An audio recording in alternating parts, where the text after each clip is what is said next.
está la cosa, por eso se llama Ser y Tiempo, el librico este. Bien, entonces, si el ser constituye lo opuesto en cuestión,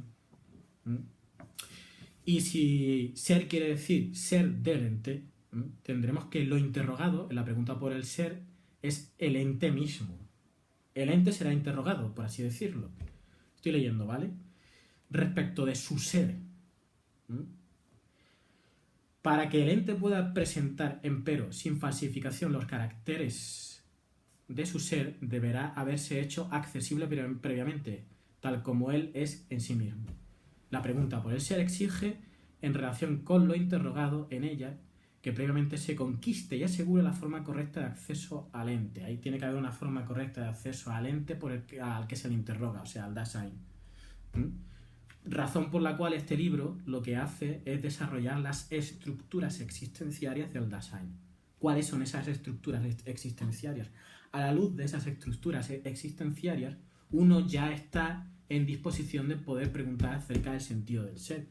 Por eso este libro, de alguna manera, Heidegger no lo quiere llamar así y no tiene por qué ser así. Esto es una cuestión de interpretación entre eruditos que a mí me da más o menos igual, pero este libro de alguna manera encierra una especie de antropología, ¿no? Filosófica, ¿no? Porque se está estructurando de alguna manera cuál es la esencia del ser humano, ¿no? Y esa esencia del ser humano son los existenciarios del Dasein, ¿no? ¿De acuerdo?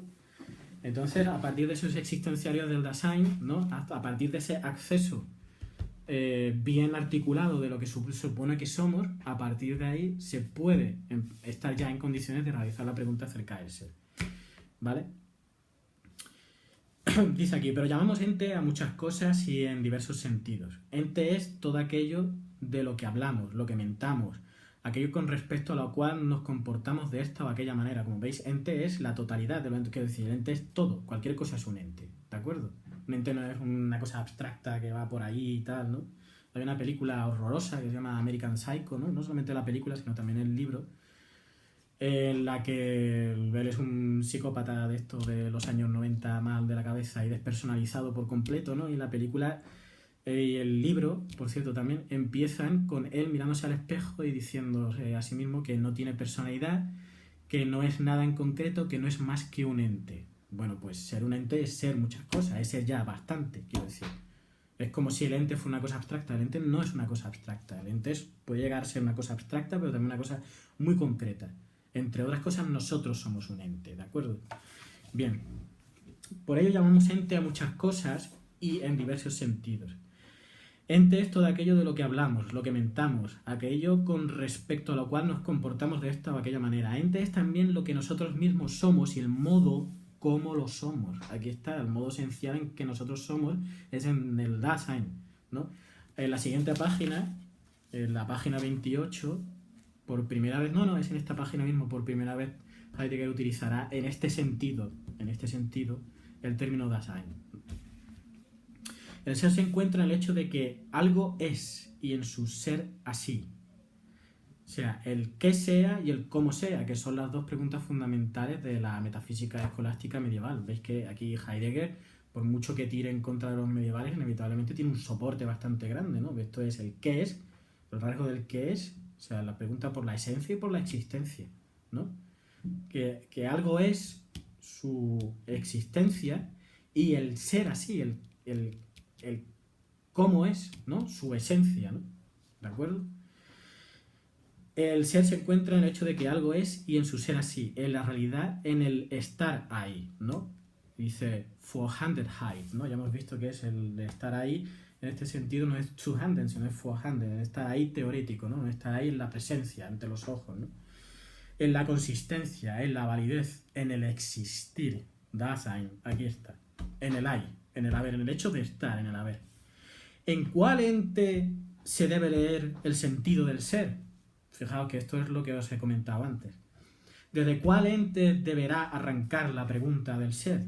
¿Es indiferente el punto de partida o tiene algún determinado ente una primacía en la elaboración de la pregunta por el ser? Se pregunta, ¿no? Ya sabes que el método de Heidegger es siempre un método, quiero decir, es fenomenológico, es un método en el cual te está haciendo experimentar la necesidad acerca de la pregunta por el ser, no la está exponiendo analíticamente, sino te está llevando al camino de la experiencia de la pregunta por eso se pregunta tanto, ¿no? Y luego Heidegger es un profesor, ¿no? Entonces, pues, digamos que es la manera en la que intentaría al alumno, de una manera pedagógica, hacer que interiorizase el hecho de la problemática de la pregunta por el ser, ¿no? Y del sentido del ser. ¿Cuál es este ente ejemplar y en qué sentido goza de una primacía? Bien, pues aquí desarrollará por qué el Dasein goza de esta primacía, ¿no? ¿Por qué el Dasein goza de esta primacía? Pues es muy sencillo. Bueno, no es tan sencillo. Es porque el Dasein, para empezar, es el único ente que es capaz de hacerse la pregunta acerca de su propio ser. Y así del propio sentido del ser. Pero es más, es que encima el Dasein entraña, ¿no? Guarda en sí, entraña, como hemos visto en capítulos anteriores, entraña una comprensión media de lo que es el ser. Nosotros nos movemos ya, como he dicho ya muchas veces antes, en una comprensión media de lo que es el ser. Entonces, al movernos en una comprensión media de lo que es el ser, con un ser ya presupuesto, habíamos visto antes los prejuicios acerca del ser, y uno de ellos decía que era lo más obvio, otro decía que era el concepto más simple, más sencillo, ¿no? ¿Por qué? Porque ya está presupuesto el concepto del ser. Cualquier intento de pregunta ontológica acerca de la realidad ya está presuponiendo el ser. Bueno, pues aquí lo que quiere hacer Heidegger es explicitar de manera transparente y conceptualizada es el ser, porque todo el mundo habla del ser, pero nadie dice lo que es el ser. Pues esto es lo que está pretendiendo hacer Heidegger precisamente, ¿no? Entonces nosotros que ya de por sí tenemos esa comprensión media de lo que es el ser, en la que nadie dice lo que es el ser, pero todo el mundo utiliza la palabra y de alguna manera lo tiene entendido, es en esta comprensión media y es gracias a esta comprensión media a la que podemos hacer la pregunta por el sentido del ser. ¿De acuerdo? Porque somos nosotros los únicos que podemos hacernos esa pregunta y que en sí entrañamos de una manera media, de una comprensión inmediata, media, el concepto de ser, ¿no? De una manera más clara o de una manera más oscura, ¿no? Pero está ahí, ¿no? En nuestro propio lenguaje, ¿no? En nuestra propia manera de entender las cosas está ahí. El hecho de que tenemos una comprensión media de lo que las cosas son, ¿vale? Pues ese es el rollo, ¿no? Entonces, a partir de esta comprensión media, se puede empezar a elaborar la pregunta de el ser para llegar a la meta, ¿no? Que a la meta finalmente, como hemos visto, es lo interrogado. Pero aquí surge, ¿no? Un problema, ¿no?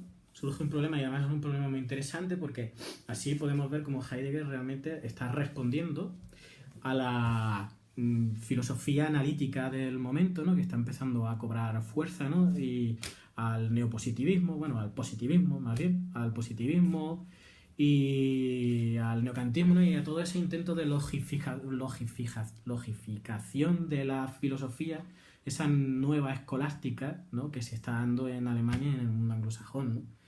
Y esa logificación que lo que quiere de alguna manera es una especie de elucidación del lenguaje, ¿no?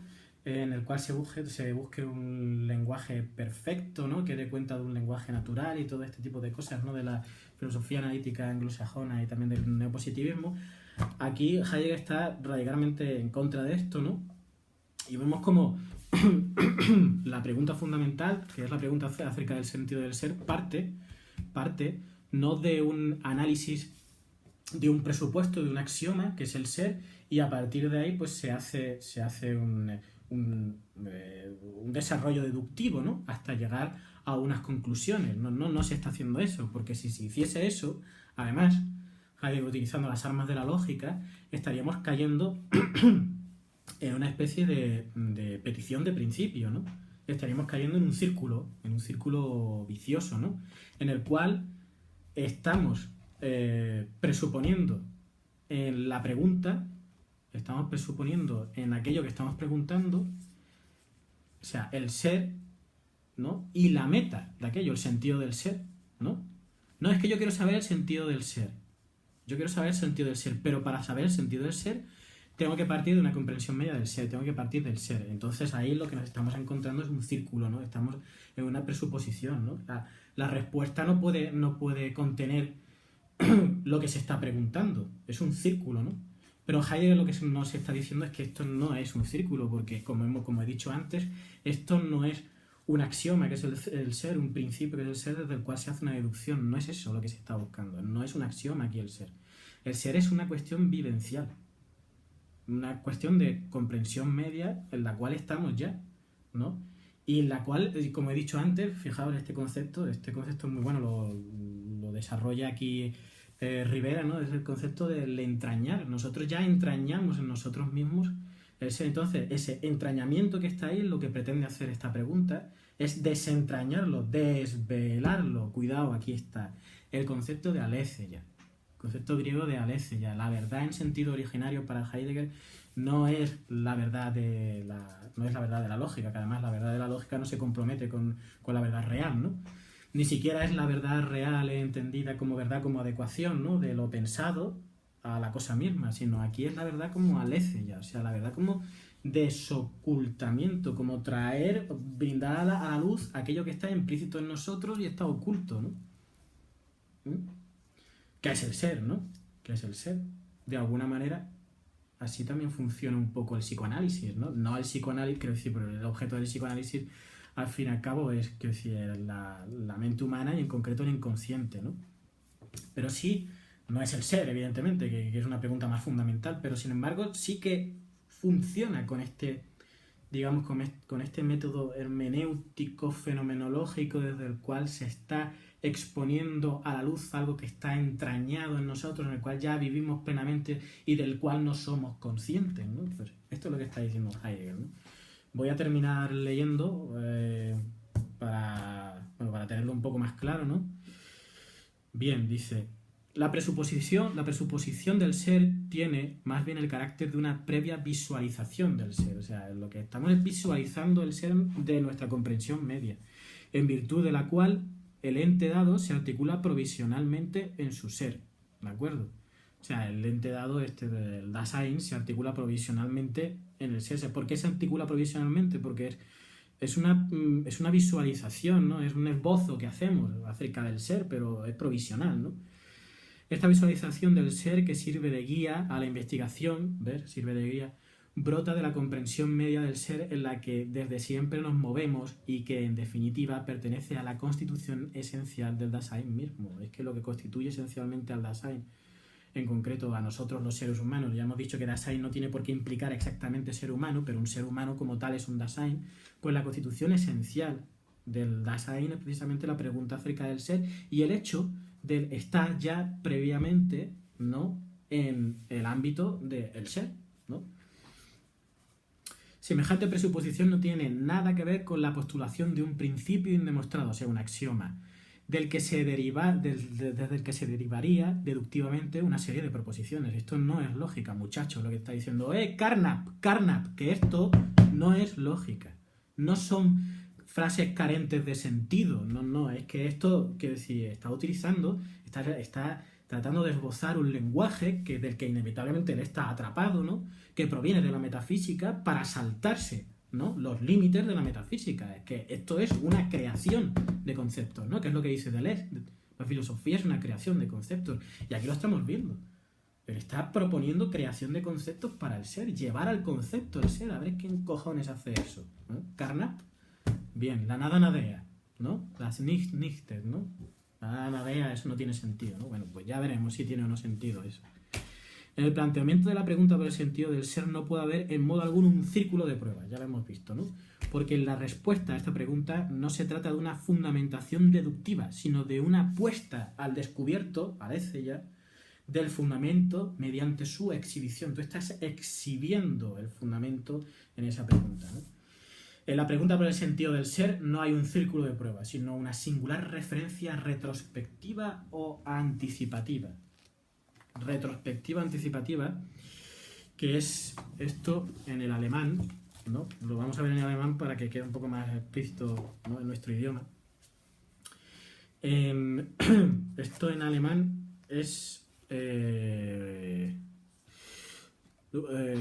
Rück oder Vorbezogenheit, ¿no? Es decir, una referencia retrospectiva o anticipativa. Hemos visto que es una especie de visualización, ¿no? El ser del ente que desde nosotros podemos preguntar en nuestra comprensión media, que surge de una comprensión media, una especie de visualización, y lo termina llamando referencia retrospectiva o anticipativa de aquello que está puesto en cuestión, el ser, ¿no? El preguntar